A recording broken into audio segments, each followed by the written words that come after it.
Thanks for joining Sara Sethu from Tamil Nadu, India.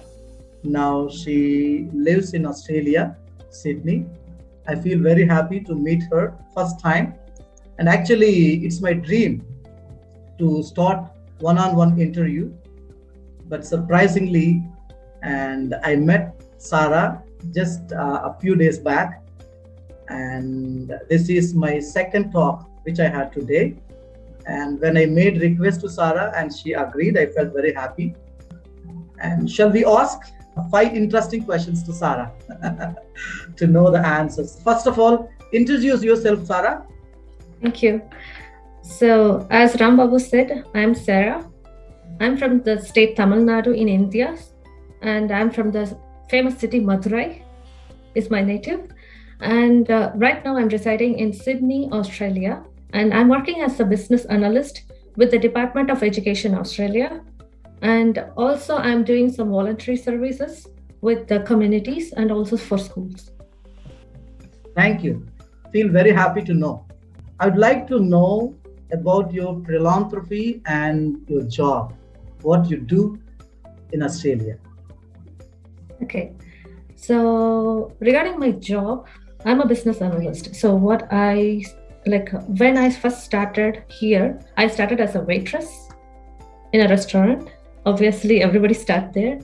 So I too started there. Then gradually, when I applied for the positions in the offices, I got this first job. This is my first job, actually. First interview in Australia, and it clicked, luckily. And I'm working for the Department of Education Australia as an analyst, where I work for I'm in between, like for the government organization and also school. So I'm in between. So I collect the data from the school and give it to the government. So that's my role, pretty much. And my philanthropy.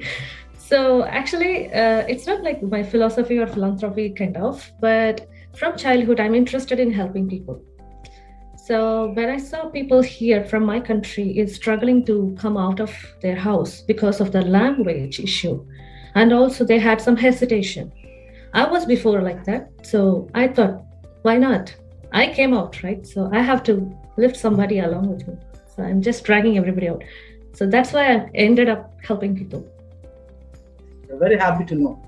My next question is, many people, they are spending thousands of rupees for purchasing much English knowledge, and some are joining in spoken English classes, some are joining in public speaking academies, and even though they are not affordable, but they are feeling it's very important. What would you suggest to that particular people to become as the best communicators? See, you won't believe that I also was once enrolled in one of the institute for learning English. Even though I study English from my school days, I ended up there because you know what? There is a fear in our community that people think English is something, a big language, and it is really tough to learn. It is a kind of like an idea that has been passed on from generation to generation, thinking that English is tough. But actually, in a general life, a person is using everything in English. They're not asking for something in their own language. They're asking that in English, actually. I need that black color curtain. I need a plastic cup. Plastic is an English word. If you think about every state in India, they have a unique word for plastic. Are they using it? No, they're using English word. They're already having it in their flow, but they don't know because it is like that. We had brought up in that way. So that's the advantage of the institutions. They are trying to take the money from people and give the knowledge. They're thinking that they're using, literally like making use of fear, I would say. So in my opinion, English is another language like the one you speak. You learned from kind of like your language, right? Same as A, B, C, D, another language. You can still do it.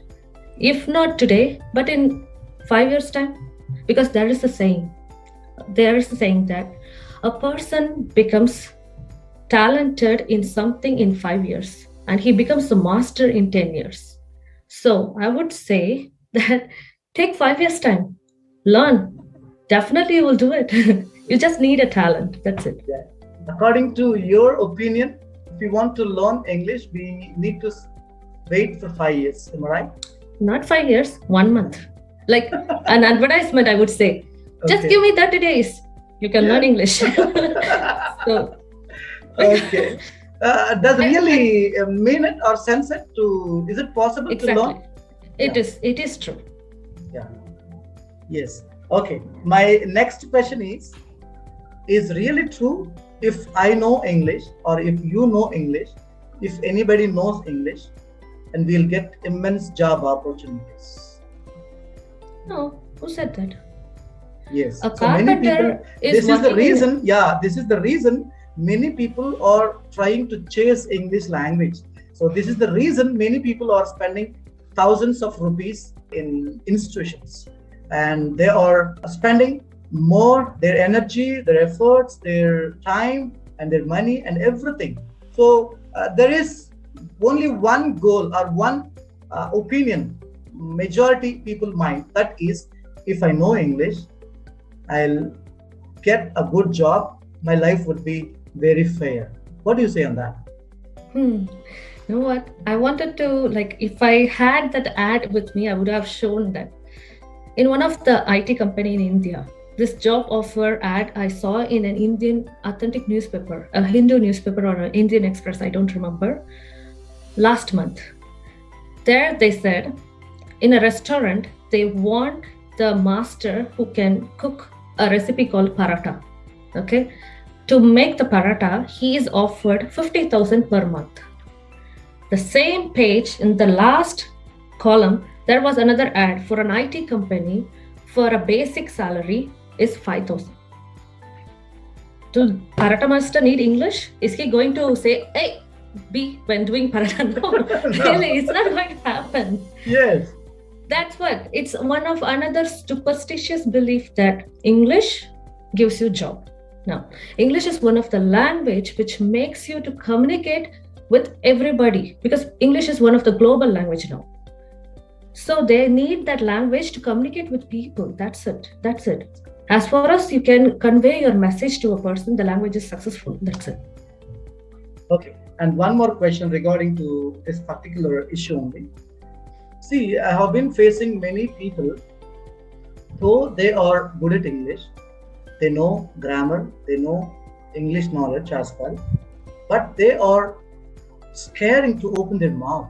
What suggestion would you give to those kind of people? Okay, this is actually a wonderful suggestion, because everybody needs to know this. Everybody has that hesitation in them. So I would say that don't think you're going to speak to somebody who is going to judge you. You are speaking to somebody to deliver your message. That's it. It is your message solely. You have right over it. Whether you are going to make a grammatical mistake or a mispronunciation, it's okay. Yes. So everybody has that, the part where they lose, where they have these failures. But that doesn't mean that you can't do it. Face it. First, you have to do something. Then you will know whether you're doing it right or wrong. Because you're already working. See, you're in a Zoom meeting for English learning classes. Then you have to speak right. That's when people will analyze your mistake and they will correct you. Exactly. So always make sure you are going to practice. You are trying to convey the message. You are answering your answer. Yours. Everything is yours. So don't worry about other people's word. Speak out. That would be my word. Thank you. One more question. See, even though you have not that much rapport with ShareAvery platform, and you knew about platform and about myself too, just a couple of days back, and also you attended our Sunday session. And how do you feel after participating in the meeting as a member? If we want to spread our wings into all the directions, what kind of advices would you give to platform? Okay. I would say share every is, I was thinking like, why didn't I know these people before? First of all, that was my intention. Like my first thought was like, oh my God, there are this kind of people there who is going to give English, which is already feared by everybody so freely. And this is something really a good initiative that I would acknowledge it. And secondly, I like the concept that we are not going to take any money. We are not going to, like, we are not looking after the money or fame here. We are trying to help the people who really in need to know the subject. That's it. That motto is really impressive. And it is like, as the name suggests, it is like sharing with everybody. And everybody are members, kind of. Because I didn't get to know, because I had been here with 𝐶𝐻 for a very small amount of time so far. So with that period, the name itself impressed me a lot, and the concept is completely mind-blowing.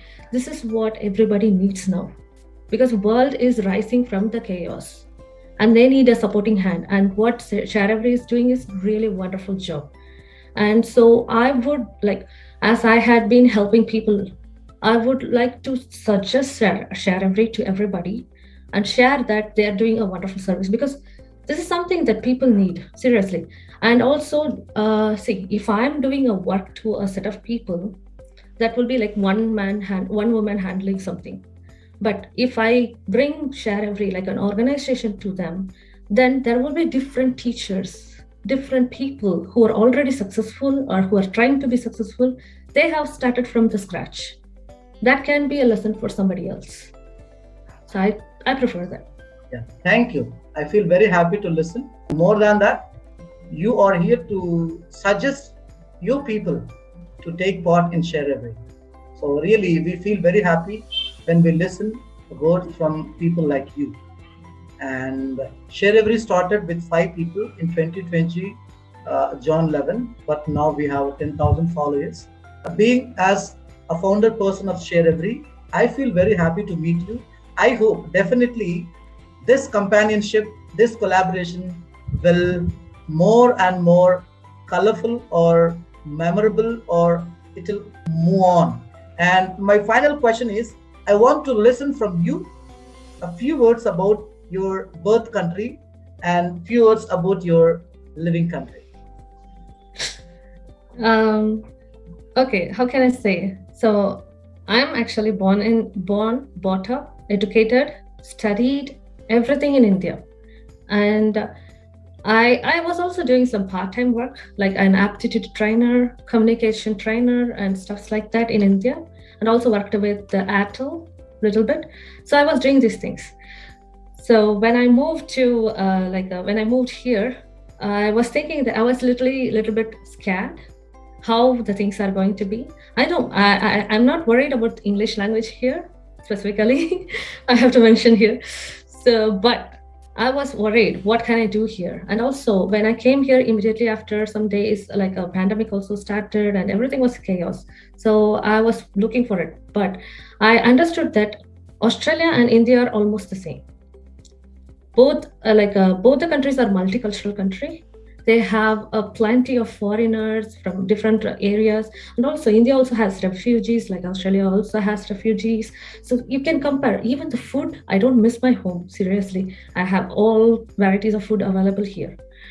But one thing I would say that the catchy thing about both the countries is family, the bonding, the connection.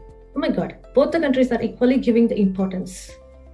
But one thing is that in India, there are some hesitations, some stoppings, either by themselves or by the external things, or else, parents also fear about their kids' future.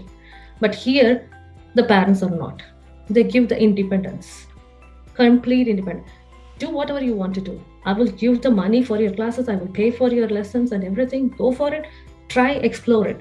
They're asking the kids to stand on their own from the very starting age. So that is the main difference, I would say. Apart from that, same. I don't miss my home. Yeah. Thank you, Sarah. I feel very happy to get the answers to all my questions. You have made me very, very happy. So if it is possible, very soon we'll meet again in one more session. I hope definitely these responses and whatever advices you have given to the people, those who are at beginning stage or at intermediate stage, or whichever stage they are, I think definitely it helps a lot. Your suggestions, your advices definitely will inspire the people. So thanks for joining, for kind and convincing answers from your side.